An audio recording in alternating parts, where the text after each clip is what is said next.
As soon as someone who comes to your lead from your paid ads, I'm typically sending, we call it the new subscriber sequence. I'll talk about this a little bit later. I'll send them over to my blogs. We might send them directly to a YouTube video, right? And on Instagram here, what I'm doing is I might say, hey, thanks so much for joining Scaling Scoop. It's great to have you here. P.S. If you get a chance, shoot me a message on Instagram so we can connect one-on-one.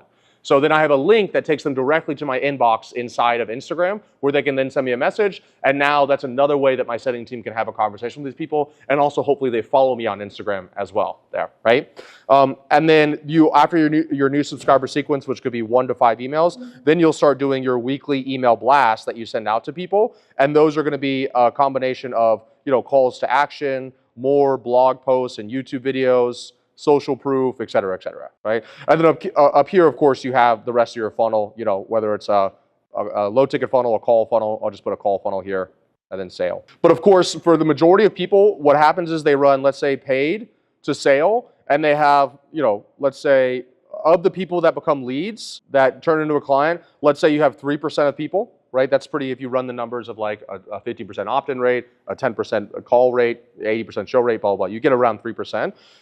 If you have this organic system in the background, then, you can move that up to 6%, 9%, and I'm not just making numbers up here. These are actually numbers that I've seen. And so in essence, the same amount of leads and the same amount of ad spend, you're doubling or tripling the profit of the company. The Google study is 7 hours, right, of content from when they first hear from you to when they're actually ready to buy.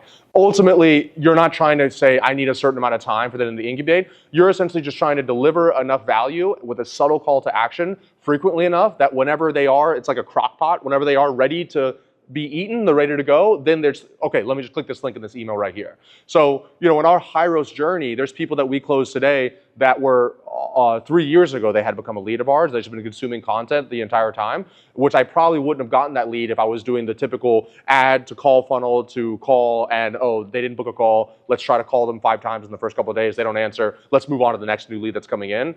As you guys will get more and more sophisticated in a marketplace, the 2 lessons that you will learn that I have learned is there are only so many leads in a marketplace, right? So you will hit a saturation in a marketplace.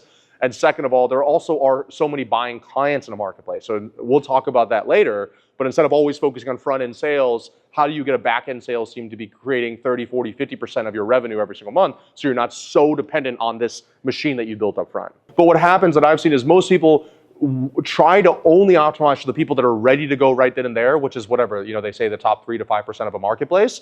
And then they just pretty much ignore all the other leads that are down there. Or they just hit them with a book a call email, every week or 2 times a week. And it's like, okay, you've added no more value to my life. Why the hell am I going to book a call 3 weeks later than I was on the first day? Instead of you being like, the newsletter or the YouTube video, and they're consuming video after video. And then of course, in the newsletter footer, in the YouTube video, you're making subtle calls to action on that entire thing. And then they're going to be finally ready to buy.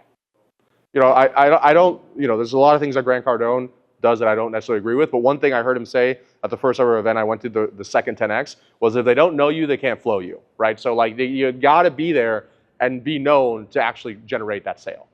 Otherwise, they'll go to your competitors. If you want my help installing any of these systems in your business done for you, be sure to book a call with my team down below.